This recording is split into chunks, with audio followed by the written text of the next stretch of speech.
I want to show you how to make a camera shake effect in Premiere Pro. I just added a video clip and audio track to my timeline, and I want to add a camera shake effect to it. Let's start by adding markers to all the spots we want to add this effect to by hitting M on your timeline. Now, go to your project panel and create an adjustment layer. Then, drag it above your clip on the timeline and position it above the first marker you just created. Position your timeline slider directly above the first marker, then move 3 frames back by hitting the left arrow key. Now, drag the remainder of that layer to the cursor.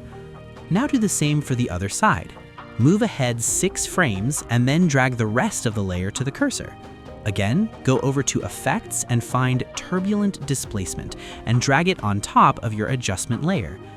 With your adjustment layer highlighted and starting from the beginning, go over to Effect Controls and click on the stopwatch icon next to Amount, Size, and Complexity. Position your timeline slider directly above the marker and change the value of Amount to 150, Size to 20, and Complexity to 10. Now move the slider to the end of the adjustment layer and hit this circular arrow to reset the effect and finish our last keyframe. You can also duplicate this effect on other parts of your video by holding Alt and clicking and dragging over. Let's solve together. Put your like and subscribe.